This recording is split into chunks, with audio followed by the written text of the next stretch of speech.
Para sahabat sangat menjaga dalam mencontohkan sikap Nabi SAW. Sangat menjaga itu. Ada contoh yang lain selain apa yang Utsman bin Affan lakukan radhiyallahu anhu. Beliau ini tadi sengaja cari tempat duduk yang Nabi duduk, kemudian beliau duduk di situ. Terus sengaja menyampaikan ke para sahabat, minta ember, terus kenapa? Terus dia senyum habis wudhu, kenapa kalian tidak tanya kenapa saya senyum? Lalu setelah teman-temannya tanya, iya kenapa anda senyum?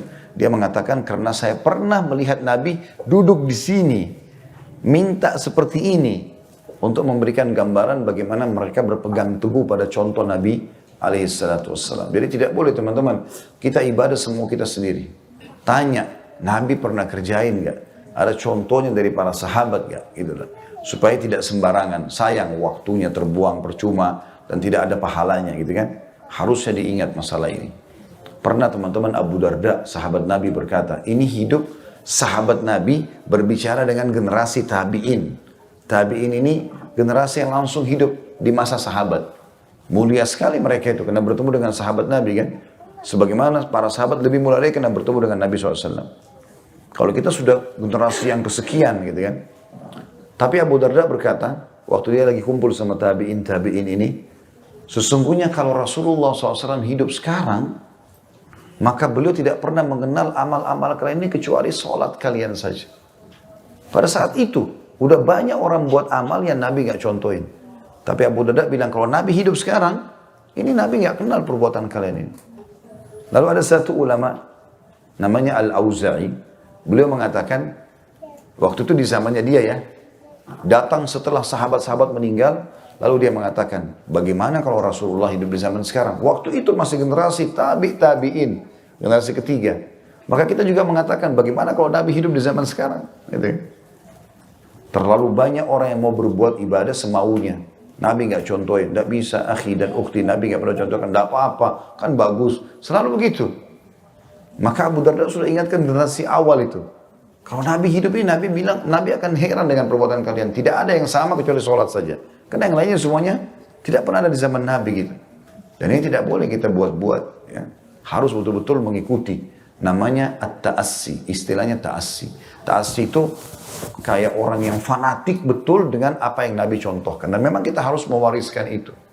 Kalau tidak, apa yang tertinggal dari agama Islam?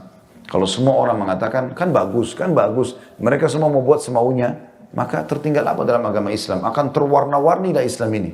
Tuhan kita satu, Nabi kita satu, kiblat kita satu, kitab kita satu, tujuan kita satu. Kenapa harus ada perselisihan? Ini karena hawa nafsu yang mereka lakukan. Mau ikuti sendiri kemauannya. Apa kata Nabi SAW? Umat Yahudi terpecah 71. Nasrani 72. Umatku 73. Nabi bilang apa? Semuanya masuk neraka dulu. Loh, berarti ada umat Islam masuk neraka dulu. Kan begitu Nabi bilang. Gitu. Ulama hadis juga menjelaskan itu. Kecuali satu kata Nabi. Siapa yang satu itu? Nabi bilang al-jamaah. Al-jamaah itu maksudnya kelompok muslimin gitu kan. Ulama meluruskan pemahaman sebagian orang di zaman kita sekarang, mengistilahkan al-jamaah ini adalah jamaah komunitas muslim.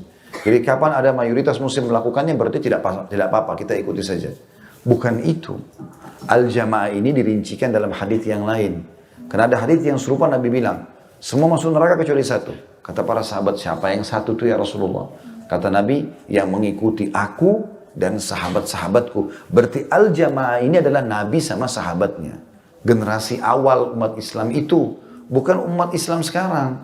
Karena kalau kita bilang komunitas Islam lakukan, berarti sudah boleh kita lakukan. Sekarang orang kalau di Iran, caci maki sahabat, bilang Quran kurang, segala macam hal. Terus mereka benar, karena satu negara hampir semuanya begitu. Enggak, bukan itu. Atau ada satu komunitas di perkampungan buat satu perbuatan yang Nabi tidak pernah contohkan. Lalu karena mayoritasnya buat, udah nggak apa-apa kan, berarti boleh. Bukan itu. Yang dimaksud di sini yang selamat tadi, tanpa melalui neraka dulu adalah Nabi dan para sahabat. Karena Nabi jelaskan di hadis yang serupa dengan itu, yang bunyinya, yang selamat adalah mengikuti aku dan para sahabatku. Maka ini harus tentu difahami, teman-teman sekalian. Baik, kemudian juga pernah ada contoh yang lain, Abdullah bin Umar, contoh yang lain sahabat melakukan. Tadi sikap Utsman bin Affan. Abdullah bin Umar radhiyallahu anhu, ini sebagai penutup bahasan kita. pernah memimpin haji 70 kafilah. Di tengah jalan, Abdullah bin Umar suruh berhenti kafilah haji itu. Berhenti dulu sebentar. Lalu Abdullah bin Umar kasih isyarat orang-orang supaya lihat apa yang dia buat. Beliau turun dari untanya, jalan kaki jauh di padang pasir. Berhenti di satu titik, tinggal seperti bayangan saja, rupanya beliau buang air kecil di sana. Terus kembali lagi. Itu dia kembali, ada satu sahabat Nabi yang lain kebetulan bertanya sama dia. Ka'ab, kalau saya tidak salah, radhiyallahu anhum ajma'in berkata, wahai Abdullah bin Umar, apakah anda memberhentikan kami semua 70 kafilah ini hanya untuk menyaksikan anda kencing di situ? Kata Abdullah bin Umar, iya. Dia bilang iya.